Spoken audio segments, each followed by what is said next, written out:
तो चलिए आज देखते हैं एसबी और आरडी का फॉर्म कैसे फिलअप करते हैं।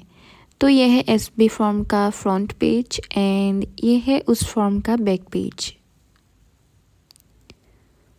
तो चलिए, तो सबसे पहले यहाँ पर द पोस्ट मास्टर लिखा हुआ है, उसके नीचे आपको अपने ब्रांच ऑफिस का नाम लिखना है। जो भी आपका ब्रांच पोस्ट ऑफिस है उस पोस्ट ऑफिस का नाम यहाँ पर लिख देना है। एंड उसके बाद यहाँ पर 2 या 3 आपको फ़ोटो कॉपीज़ लगेगी एप्लीकेंट का। एंड देन यहाँ पर सिर्फ और सिर्फ CIF-ID ही फिलअप करना होता है।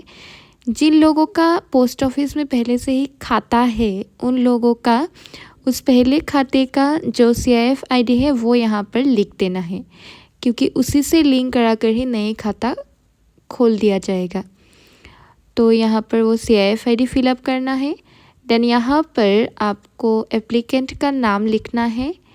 एप्लीकेंट का नाम आपको कैपिटल लेटर्स में ही फिलअप करना होगा। यहाँ पर लिखा ही है पूरा फॉर्म कैपिटल लेटर में फिलअप करना होगा।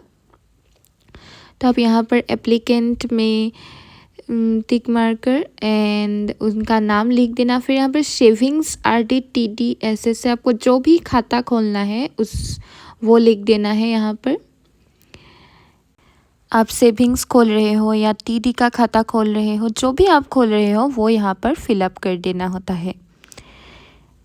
एंड देन उसके बाद आपको अकाउंट के साथ ATM चाहिए, mobile banking, internet banking, chequebook, जो भी चाहिए उसको फिलअप करना होगा। एंड देन नीचे अकाउंट होल्डर टाइप, मतलब सेल्फ या खुद खोल रहे हैं या माइनर गार्जियन के थ्रू खोल रहे हैं या फिजिकली हैंडीकैप जो लोग हैं वो खोल रहे हैं, ये फिलअप करना होगा। देन सिंगल अकाउंट है या जॉइंट अकाउंट खोल रहे हैं वो। एंड ये नीचे वाला बॉक्स जब माइनर खोल रहे हैं तभी पूरा करना होता है। उनका माइनर का नाम, date of birth, gender and guardian का नाम एंड माइनर के साथ उनका रिलेशनशिप क्या है। एंड देन उसके बाद यहाँ पर आपको बर्थ सर्टिफिकेट लिखकर उसका registration number and issue date लिखना होता है। एंड माइनर है तो वो लगेगा ही। एंड टेंडर विथ अमाउंट आपको लिख देना है, जो भी अमाउंट दे के उन्होंने खाता खोला है।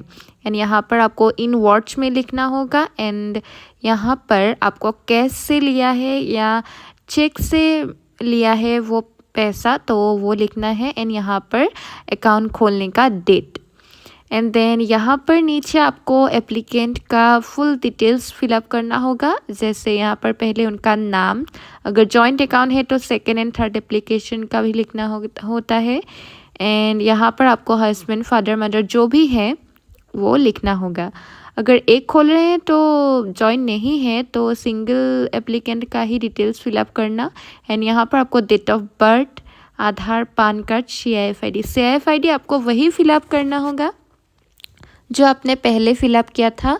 कि अगर पोस्ट ऑफिस में पहले से ही कोई खाता है तो वो वाला CIF-ID आपको इस नए अकाउंट में देना होता है। RD ऐसे अगर कुछ भी है। एंड यहाँ पर present address and permanent address same है तो सेम, अलग है तो अलग अलग लिख देना। यहाँ पर आपको मोबाइल नंबर एंड यहाँ पर email ID and ID proof आपको पैन कार्ड, एड्रेस प्रूफ आपको आधार कार्ड देना होगा। ID प्रूफ जैसे आपको यहाँ पर पैन कार्ड लिख देना है। एंड देन उसके बाद आपको यहाँ पर उसका नंबर एंड नीचे आपको आधार कार्ड लिख के उसका नंबर लिख देना है। तो ये आपका ID proof and address proof हो जाएगा। एंड नीचे आपको 3 सिग्नेचर करना होगा यहाँ पर एप्लीकेंट का एंड उसके बाद उनका नेम। एंड ये बैक फॉर्म है, यहाँ पर और यहाँ पर और यहाँ पर आपको डेट लिखना है जिस भी तारीख को आपने खोला है खाता। एंड यहाँ पर आपको एप्लीकेंट का नाम लिखना होगा। एंड यहाँ पर आपको जो भी स्कीम SB RD जो खोल रहे हैं उसका नाम, SB या RD, SB हो तो SB ऐसे लिखना होता है। एंड देन यहाँ पर और यहाँ पर सिग्नेचर या thumb impression of the applicant आपको देना होगा। वो थंब इम्प्रेशन दे तो वो और सिग्नेचर दे तो सिग्नेचर। एंड देन यहाँ पर आपको उनका नॉमिनी का, जो भी नॉमिनी जिसको भी देना चाहते हैं उनका नाम। एंड नीचे आपको ब्रैकेट में नॉमिनी के साथ एप्लीकेंट का रिलेशन लिखना होता है। जैसे मैंने यहाँ पर लिखा है नॉमिनी का नाम एंड एप्लीकेंट के साथ उनका रिलेशन, बेटा है तो सन लिख देंगे। ऐसे ही आपको फिलअप करना होगा। एंड देन उसके बाद ये वाला बॉक्स GDS पोस्टमास्टर BPM को आपको फिलअप करना होगा। एप्लीकेंट का नाम, अमाउंट एंड जिस भी डेट को खोला है एंड वो स्कीम का नाम लिख देना होगा। और स्टैम्प वगैरह वो सब तो GDS BPM को करना होता है। एंड देन ये है KYC का फॉर्म। तो KYC का फॉर्म आपको अगर जॉइंट अकाउंट है तो आपको तीनों का ही यहाँ पर सिग्नेचर फ़ोटो ऐसे लगेगा और तीनों का ही फिलअप करना होता है। एंड अगर आपका सिंगल अकाउंट है तो सिंगल का ही। यहाँ पर आपको एप्लीकेंट का नेम और यहाँ पर CIF ID वही जो पहले बोला था, जो यहाँ पर लिखा था पहले, वही CIF ID आपको KYC फॉर्म के CIF ID में भी फिलअप करना होगा। एंड देन उसके बाद उनका सिग्नेचर, यहाँ पर 2 सिग्नेचर लगेगा एप्लीकेंट का एंड उसके राइट साइड में आपको फ़ोटो कॉपी एक लगाना होता है। सिग्नेचर आपको 2 ही लगाना होगा एंड नीचे एक लगाना होगा। अगर जॉइंट अकाउंट है तो तीनों का ही लगेगा, सिंगल है तो सिंगल का। यहाँ पर दोनों सिग्नेचर लगेगा एंड फ़ोटो कॉपी लगाने के बाद नीचे आपको यहाँ पर KYC फिलअप करना होगा, जैसे नाम, mobile number, pin code, landmark, PAN card, Aadhaar card, जो भी है आपको वो सब फिलअप करना होगा। एंड नीचे आपको लिखा है प्रूफ ऑफ आइडेंटिटी, वही पहले जैसा PAN card and proof of address आपको आधार कार्ड लिख देना है।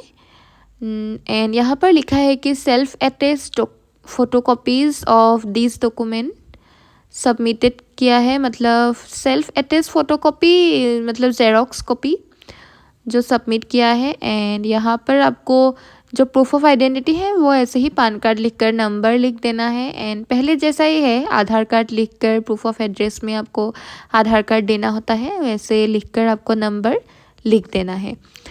तो यहाँ पर आपको नीचे एप्लीकेंट का सिग्नेचर भी लगेगा and PAN card and Aadhaar card का फिलअप करने के बाद आपको यहाँ पर एप्लीकेंट का एक सिग्नेचर लगेगा एंड देन आपको नीचे BPM का सिग्नेचर, डेट एंड वो स्टाम्प वगैरह वो जो भी है वो सब लगेगा। एंड यहाँ पर जो सेल्फ अटेस्ट लिखा था, मतलब समझ ही रहे होंगे कि जो आपको जेरोक्स कॉपी लगेगा ना आधार कार्ड या पान कार्ड का डॉक्यूमेंट का, तो उस डॉक्यूमेंट के नीचे आपको सिग्नेचर करना होता है तो वो सेल्फ अटेस्ट हो जाएगा। जितने भी डॉक्यूमेंट दिए गए हैं उन सभी डॉक्यूमेंट के नीचे आपको सेल्फ अटेस्ट करना होता है।